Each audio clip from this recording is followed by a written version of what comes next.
Assalamualaikum warahmatullahi wabarakatuh. Nama saya Ubaidillah, guru SMA Negeri 11 Depok, mata pelajaran PPKN. Nah, pada hari ini saya akan menjelaskan yaitu tentang sumber-sumber hukum. Nah, secara garis besar sumber-sumber hukum itu dapat dibedakan menjadi dua sumber hukum, yaitu yang pertama adalah sumber hukum tertulis dan sumber hukum tidak tertulis. Nah, yang dimaksud dengan sumber hukum tertulis itu contohnya adalah Undang-Undang Dasar atau Undang-Undang, atau bisa disebut dengan juga Stat ya. Yang kedua adalah hukum kebiasaan atau disebut juga hukum tidak tertulis. Nah, kalau hukum tidak tertulis ini adalah disebut juga dengan hukum adat, hukum kebiasaan.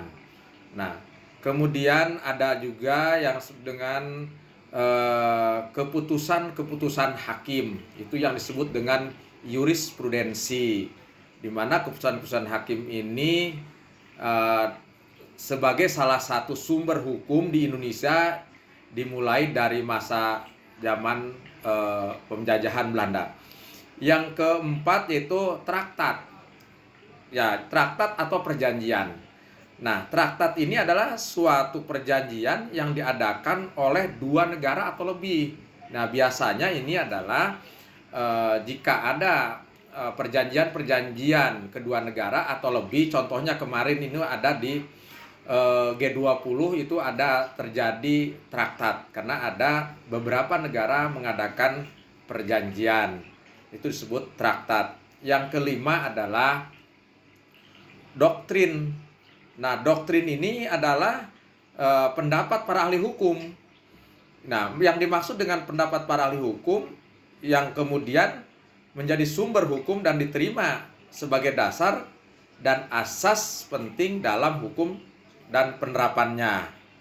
Nah, dalam arti formal, sumber-sumber hukum itu merujuk kepada atau produk hukum tertentu. Itu berdasarkan pasal 7 Undang-Undang Nomor 10 Tahun 2010 tentang pembentukan peraturan perundang-undangan.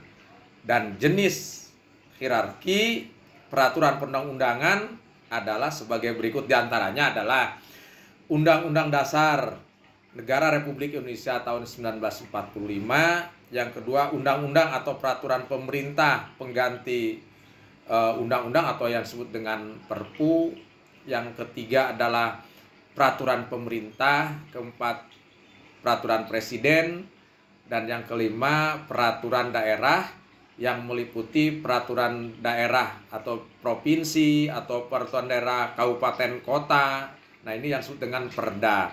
Nah, hal-hal demikian adalah itu yang dimaksud dengan sumber-sumber hukum yang ada di Indonesia. Demikian materi tentang sumber-sumber hukum. Mudah-mudahan semuanya ini dapat bermanfaat, khususnya bagi yang pembaca atau pendengar, dan khususnya yaitu peserta didik anak-anak kelas 12 baik IPA maupun IPS. Sekian, terima kasih. Assalamualaikum warahmatullahi wabarakatuh.